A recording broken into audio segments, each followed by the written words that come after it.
Hi, you're on the Reddit Confessions channel. So, picture this. Everyone's laughing around the table, passing roasted carrots and overcooked salmon. And out of nowhere, my wife raises her glass and says, "If not for me, he'd still live with his mom." I don't know what stunned me more, how confidently she said it, or how everyone else just nodded like it was a well-known fact. Her uncle even chuckled and said, "Well, she's not wrong." I stared at my plate. I could hear the sound of someone's fork scraping against ceramic. My ears were ringing, but my face smiled like a coward. But then, I don't know what came over me. Maybe it was the way she clinked glasses with her dad like she just won a trophy. And I looked straight at her and said, "Like you starting now?" The silence that followed was so sharp. I swear even the neighbor's dog went quiet. She blinked. Everyone blinked. And for the first time since I'd known her, Riley didn't have a comeback. She just sat there with that half smirk still frozen on her face, like someone had unplugged her battery. Her mother cleared her throat and asked who wanted dessert. No one answered. What they didn't know was that I already had a plan, because you don't reach that level of sarcasm without months of quiet suspicion and emotional bruising. I had watched Riley pull away, inch by inch. Business dinners that didn't make sense. Strange names showing up on our shared streaming history. Perfume in the car that wasn't hers. And a locked drawer in her home office that she once told me held gift receipts. That drawer, I'd already opened it. Inside an envelope. Inside the envelope, a photo. And in that photo was her, with someone who wasn't me, wearing something I bought her on our anniversary in a hotel I had paid for last month. And now she was mocking me in front of her whole family, like I was some stray she rescued off a porch. No, not anymore. I got up before dessert was served, walked inside, grabbed my keys, left the front door wide open behind me, and sat in my car, just breathing. She texted me 10 minutes later. Really, I didn't reply, but I knew this wasn't just a bad dinner. This was the beginning of something worse, and I was finally ready to find out exactly how deep the betrayal went. I sat in the car that night longer than I should have. Engine off. Fingers clenched around the steering wheel like I was trying to squeeze out the last drop of patience. I wasn't angry. I was something worse. Numb, embarrassed, and oddly hollow. Not just because of what Riley said, but because she said it so freely. Like it wasn't even cruel. Like it was normal. Like I was some mediocre guy she had scooped off the sidewalk and gifted to her parents as a success story. But what haunted me more than her words was what I already knew. I'd seen the photo 2 days earlier. I wasn't supposed to. That drawer in her home office had a cheap little lock that she never used before. Suddenly, it was locked. That's what tipped me off. She's not a cautious person. She forgets to close the fridge, leaves the car keys in the microwave, but that drawer locked tightly. So, when she left for her massage appointment and forgot her laptop bag, I knew something was up.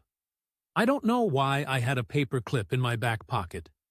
Fate, maybe. But it worked. Click. Drawer opened. Stack of receipts. Some foreign currency I didn't recognize, and an envelope inside was a photo of her in a red dress I hadn't seen in over a year, standing beside a man in a hotel lobby. His hand was on her lower back. Not in a friendly way, not co-worker, not friend. I stared at that photo for a full minute, hoping, praying it was photoshopped or a misunderstanding, but the timestamp in the corner said otherwise. She was supposed to be visiting her sick cousin that week.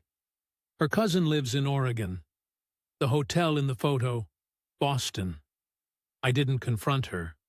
Couldn't. I'm not built like that. I just shut down, pretended to forget.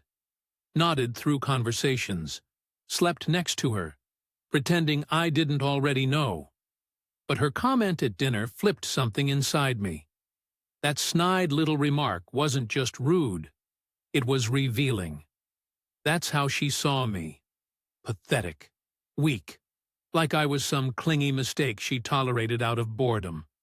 So, after I left that dinner, I didn't go for a drive. I went to my brother's place and handed him the photo. He's a divorce attorney. He just looked at me jaw tight and said one word. Finally. And I asked him what he meant by that. And that's when things really started unraveling. My brother Silas isn't the sentimental type. He doesn't do, "I told you so," or hug you when you're breaking down. He just pours you a drink and asks what took you so long. So when I handed him the photo, and he said finally, I knew something was off. I asked what he meant, and he said he'd been holding back for months, trying to respect my marriage, even when it was clear I was the only one still acting married. He pulled open his desk drawer, pulled out a thin file folder, and slid it across the table. Inside were printed screenshots, hotel booking confirmations, 2 airline itineraries, and even a restaurant bill for a place in Denver with a note that said, "Dessert was better than expected." Winky face, or eye, blinked at the letter. That's her handwriting. She used to leave those kinds of notes in my lunchbox when I worked nights. I used to think it was sweet. Now it felt like someone stabbing me with the dull edge of a memory. Silas leaned back and said one of my paralegal interns saw her 2 months ago at a conference with some guy. They were a little too close. She told me, thought I'd want to know. I didn't believe it at first. Then I started paying attention. I asked why he didn't tell me sooner, and he just looked at me and said, "Because you would have defended her," and he was right. I would have. I already had more times than I could count. When she came home smelling like a cologne I didn't wear. She said it was from a coworker's hug. When she missed our anniversary dinner, she claimed her flight got delayed. I believed her every time because I wanted to, because the alternative meant everything we built was fake or worse, real, but only to me. I asked Silas what I should do next. He said, "You already started. Just don't stop now." He offered me his guest room, said I could stay as long as I needed. I texted Riley, "Don't wait up." She didn't respond. Not that night, not the next morning either. But by noon the following day, my phone buzzed. A single message from her. No apology, no question, just one sentence that told me exactly where this was heading. It said, "I assume this is about Boston." My hands went cold. She knew I knew, and she wasn't sorry. "I assume this is about Boston." That one sentence kept echoing in my head, louder than any argument we ever had. It wasn't even a question. It was confirmation. Like she'd been sitting with that truth longer than I had. No denial, no shame, just acknowledgement. Like we were finally on the same page in a book I never knew she was writing behind my back. I didn't respond right away. I just stared at the screen while my coffee went cold, and my brother paced in the kitchen pretending not to watch me. After 10 minutes, I wrote back, "Yeah, and probably Denver, and wherever else I missed." I waited. 3 dots popped up, then disappeared, then popped up again. Finally, "You weren't supposed to find that." Not, "I'm sorry." Not, "Let's talk." Just that, like I tripped an alarm too early. That response hit me harder than the photo, because it meant there was a plan, a timeline, and I had accidentally stepped on it. I told Silas everything, every weird gut feeling, every suspicious moment I had brushed off. He listened, nodded, and then said something I hadn't let myself think. "She's been emotionally gone a long time, Doug. She just didn't have the courage to tell you." That hurt. It was probably true, but it hurt. I went back to our house that afternoon, Not to confront her, but to see what it felt like. Felt like walking into someone else's life. There was an overnight bag by the front door. My drawer in the bedroom was empty. Not hers, mine. I opened the closet, and half my clothes were gone. My chargers were missing. My toothbrush was gone. It was like I had already moved out, and she'd just been waiting for me to figure it out. Riley wasn't home. There was no note, no voice message, nothing, just silence and space. And then I heard a buzz from the office. Her laptop was still on, not locked, open to her email. I shouldn't have looked, but I did. And what I found wasn't what I expected. There wasn't just one affair. There were three names, 3 threads of messages with the same tone. Flirty, familiar, cold, and all of them had one thing in common. They were making plans. None of them knew about the others, but all of them knew about me, and they all spoke about me like I was some obstacle she hadn't quite cleared yet. I scrolled through one thread and froze when I read the message. He's passive. He won't do anything drastic. Just needs a gentle nudge out the door. That's when I realized I wasn't part of the story anymore. I was just the final inconvenience she hadn't managed to delete. The phrase, gentle nudge out the door, burned itself into my memory like it had been branded across my chest. It was written so casually, like I was a defective appliance she was scheduling for pickup. No guilt, no fear, just logistics. I stared at that sentence over and over until the words lost meaning. But the feeling didn't. That wasn't just betrayal. It was strategy. Riley had reduced me to a chore, and she wasn't even hiding it anymore. I closed the laptop with shaking hands, backed out of the room like it was filled with radiation, and sat on the couch in a house that technically still had my name on the mortgage. My throat was dry, but I didn't want water. I wanted, I don't even know, a reset button, a way to wake up and pretend this whole version of my life had just been a weird dream. But no matter how long I sat there, the truth didn't shift. My toothbrush was still gone. My drawers were still empty. Her overnight bag was still near the door. But now I noticed the luggage tag had a different name on it. Her maiden name, Riley Green, not Riley Patterson, not mine. I started to piece together something uglier than infidelity erasure. She was slowly erasing me, detail by detail, until nothing of us remained. I got up and checked our closet again. All our framed photos had been pulled from the top shelf. I walked into the guest room and opened the linen chest. Our wedding album gone. The backup drive with our vacation videos gone. Even the little clay trinket we made together at that pottery class 2 years ago. Missing. Riley wasn't just cheating. She was preparing for a life where I never existed. I should have been furious. I should have broken something. Screamed, flipped furniture, but all I felt was this quiet, suffocating grief. The kind of grief that creeps in when the person you loved turns into someone you wouldn't recognize on the street. I texted Silas. "You were right." That's all I said.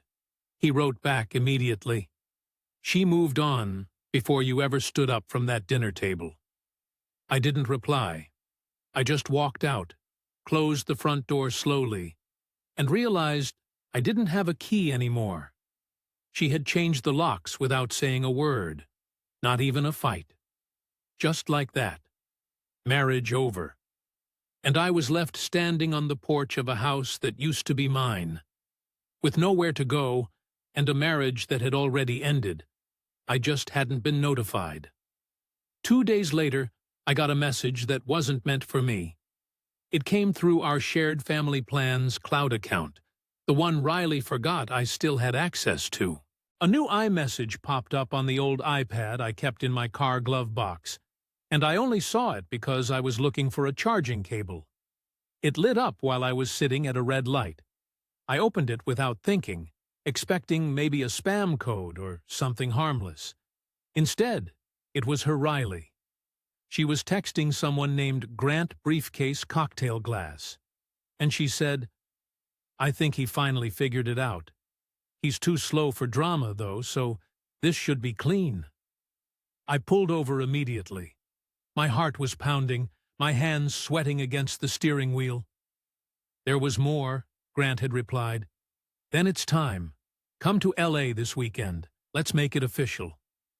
Riley answered, "Flight's already booked. New number soon. Divorce on the way." My mouth went dry, not just because she was running, but because she was running forward, not hiding. She had a plan, a future, one that didn't include me, and from the tone of their exchange, she'd convinced him I was some passive background character, like I just fade out silently. No resistance. I drove around for hours, not sure where I was going. I ended up parked outside the public library, where we used to take Sunday walks, and pretend we were the kind of couple who loved quiet things. It felt pathetic, but I sat there anyway, replaying everything. She hadn't just prepared for the end. She had rehearsed it, had backup plans, new phone, new city, new name. I didn't know who this Grant was, but judging from the emojis and the tone, he wasn't her first fallback. Probably not her second either. That night, I finally responded to her message from days earlier. Keep the house. I already packed what mattered. It wasn't true. I had nothing packed. But I wanted her to feel uncertain for once. Let her wonder what I knew, what I'd taken, what I was doing. Because the one thing I had left was the ability to move in silence just like she had. And for the first time in years, I stopped asking why would she do this, and started thinking, what happens if I don't disappear the way she expected? That question lit something in me. Not anger, not revenge, something quieter, sharper. She thought she'd erased me. She hadn't. Not yet. The day after I saw the message to Grant, I got a call from a number I didn't recognize. I almost didn't answer. My instinct lately had been to avoid anything that might sting, but something in me said to pick up. A woman's voice on the other end asked, "Is this Douglas Patterson?" I hesitated. "Yes," she sighed in relief. "Hi, I'm calling from Bellevue Properties. You're still listed on the lease for the Venice Beach apartment. We just wanted to confirm if you and your wife would both be moving in next month or just her." My blood turned to ice. Venice Beach. That wasn't even on my radar. I'm sorry. What apartment? She paused. Unit 4B move-in scheduled for the 3rd. Riley Green signed the lease last week, but your name is still attached from the pre-approval. We just need your final confirmation for the utilities and rent split. I hung up. No explanation, no goodbye. Just ended the call and stared at my reflection in the dark screen of my dashboard. She'd used my credit, my identity, my trust to secure her next life, and she didn't even bother to tell me. I was financing her escape, and I guess she assumed I'd be too slow, too timid, too emotionally paralyzed to do anything about it. Maybe she wasn't wrong, but something in me shifted in that moment. Not into rage or some grand plan of vengeance. No, that's not who I am, but clarity. Yeah, cold, humbling clarity. She hadn't been trying to hurt me. That would have required emotion. This was worse. She just removed me from the narrative entirely. I wasn't the villain. I wasn't the victim. I was nothing. That night, I drove to our old house. Not to go inside, I couldn't. But to sit across the street and look at it from the outside, lights were off. Her car wasn't in the driveway. For a second, I wondered if she was already gone. Already in California. Already sipping wine on some rooftop patio with Grant. But then, the porch light flicked on, and through the curtain, I saw her not alone. A man stepped into view barefoot, laughing, holding a wine glass. Not Grant. Someone else. She kissed him. I actually laughed.